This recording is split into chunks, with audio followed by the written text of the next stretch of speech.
السلام عليك يا رسول الله. Assalamualaikum warahmatullahi wabarakatuh. Tidak ada yang kebetulan di muka bumi ini. Mana ada yang kebetulan? Orang yang menyebut kebetulan orang yang tidak bertuhan. Langit bumi ini, segala peristiwa yang terjadi atas iradah dan kudrah Allah. Wallahi ladzi khalaqakum wa ma ta'malun. Allah yang ciptakan kalian dan segala peristiwa yang terjadi pada kalian. Jadi begini begitu kisahnya saja. Sebenarnya Allah juga yang mau. Wa ma tasyauna illa yasha'allahu rabbul alamin. Tidaklah kalian mencapai kehendak kalian kecuali Allah yang berkehendak, yang mengatur alam semesta ini. Jangan sok ngatur, Allah yang ngatur. Kita lahir pun kita bisa memilih siapa orang tua kita, jenis kelamin kita. Kita punya zona waktu sekarang. Bahkan wafat pun sudah ditentukan pada setiap kita. Tidak berdaya kita. Ikhwah, jadi hidup kita ini dari takdir ke takdir. Makanya orang beriman cerdas dengan mata imannya membaca peristiwa dan semua ciptaan adalah gerak-geraknya Allah. Allahumma inna la nas'aluka raddal qada walakinna lutfafi. Allahumma ya Allah, hamba bukan menolak takdirmu, takdirmu,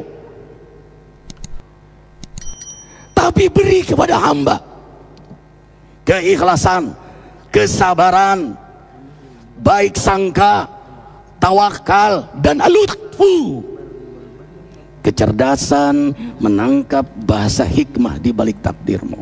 So, segala peristiwa yang terjadi menjadi tafakurnya orang beriman, menjadi tadaburnya hamba-hamba yang beriman. Limada?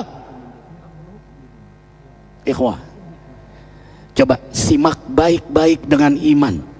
Kalau Allah bicara, dengarkan dengan iman. Ada Al-Quran tertulis, kitabullah, ada Al-Quran tercipta, alam raya terjadi, ada Al-Quran hidup Nabi Muhammad Sallallahu Alaihi Wasallam. Ini segaris lurus, tidak ada yang tidak sesuai. Maka bacalah 3 Al-Quran ini. Apa yang terjadi di alam, lihat di Al-Quran.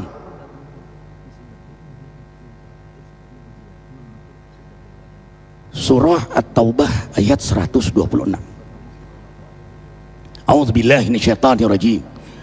Awala yarawna annahum yuftanuna fi kulli 'am marratan aw marratain thumma la yatubuna wa lahum yadhakkarun. Wahai penduduk Indonesia yang diberi iman oleh Allah, dengarkan baik-baik kalam Allah ini. Langit bumi ini punya Allah, Indonesia ini punya Allah. Dengarkan baik-baik. Apakah mereka tidak memperhatikan? Kami datangkan musibah dalam 1 tahun, marratan, 1 musibah besar. Bahkan dalam 1 tahun, marratain, 2 musibah besar. Apakah mereka tidak bertaubat? Apakah mereka tidak mau mengambil pelajaran? Dengarkan. Manuzila bala illa bidunub. Tidaklah Allah turunkan bala kecuali karena banyaknya dosa. Wa ma rufi'a bala, dan tidaklah Allah angkat bala itu kecuali dengan taubat. Cerdaslah membaca. Belum selesai Lombok, kemudian Palu, dan sekarang Gunung Krakatau, anaknya sudah mulai batuk. Ya wah, kalau nasihat ulama, Quran Sunnah sudah tidak didengar, maka alam yang milik Allah ini akan bicara. Bumi akan memberi nasihat, gunung akan memberi nasihat, lautan akan memberi nasihat. Sekarang bumi sudah memberi nasihat, gunung sudah memberi nasihat, lautan sudah memberi nasihat pada kita semua. Wahai penduduk Indonesia yang berketuhanan yang Maha Esa,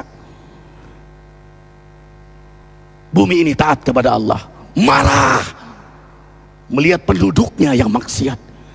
Gunung taat pada Allah, marah melihat manusia yang tidak tahu syukur kepada Allah. Lautan taat pada Allah, marah melihat kelakuan manusia yang banyak berbuat zalim. Sekarang alam sudah menasihati kita. 7 sebab mengapa musibah datang bertubi-tubi. Yang pertama, karena banyaknya maksiat. Surah Yasin ayat 19 yang kita baca setiap hari. Kemalangan terjadi, musibah terjadi, malapetaka terjadi karena dosa keterlaluan kalian kepada Allah. Yang kedua, karena banyaknya orang berbuat zalim. Dengarkan surah Qasas ayat 59. Kami tidak akan menghancurkan satu daerah kecuali para penduduknya banyak berbuat zalim. Anak durhaka pada orang tua, istri yang berani kepada suaminya, perampok, pembunuhan di mana-mana. Ini mengundang bala bencana. Yang ketiga, mengundang bala bencana karena kelakuan tangan-tangan manusia. Rum 41. Telah tampak kerusakan di daratan dan lautan karena tangan-tangan jahil manusia, agar mereka merasakan akibat perbuatan mereka. Sebagian mereka merasakan akibat perbuatan mereka, agar mereka kembali kepada Allah. Yang keempat, bencana terjadi karena para tokoh melakukan kemaksiatan dan kezaliman. Dengarkan dengan iman, wahai penduduk Indonesia yang mulia, bila kami ingin menghancurkan suatu negeri, kami perintahkan para tokohnya untuk taat kepada Allah, tapi mereka maksiat, tapi mereka berbuat zalim, tapi mereka khianat kepadaku dan kepada makhlukku. Fahaqa alaihil qaul, maka haklah untuk mereka datang bala bencana seperti kaum Ad, kaum Samud, kaum Lut, kaum Nuh. Kami hancurkan sehancur-hancurnya. Siapa tokoh itu? Para pemimpin kita yang sumpah Al-Quran di kepalanya, demi Allah tidak korupsi. Lalu korupsi. Siapa lagi? Hartawan, orang-orang kaya yang dengan harta berpoya-poya, sombong, maksiat dengan kekayaannya di tengah orang yang banyak menderita. Siapa lagi? Ulama yang menjual ayat-ayat Allah dengan murah. Subhanallah. Yang kelima, mengapa bala bencana terjadi? Karena orang-orang soleh, orang-orang baik diam melihat kemaksiatan dan kemungkaran. Surah Al-Anfal ayat 25. Takutlah kalian dengan musibah yang tidak hanya menimpa orang yang maksiat, orang yang berbuat zalim, tapi juga kalian orang-orang soleh. Maka masa bodoh dengan kemaksiatan bukanlah sikap seorang mukmin. Amar ma'ruf nahi munkar adalah amal cerdas. Yang keenam, justru karena rahmat Allah, karena peringatan yang Allah hadirkan agar hadir mahkamah kesadaran kita. Ikhwah, dengarkan dengan iman surah Al-Baqarah ayat 155, 156, 157. Kami pasti uji kalian dengan sesuatu yang buat kalian takut lapar, takut miskin, takut kematian. Tapi kabarkan berita gembira bagi hamba Allah yang sabar dari semua ujiannya, yang mereka berkata, sesungguhnya kami milik Allah dan sungguhnya kami akan kembali kepada Allah. Yang terakhir, yang ketujuh, ada yang nanya, bagaimana yang maksiat yang selamat? Tenang-tenang saja.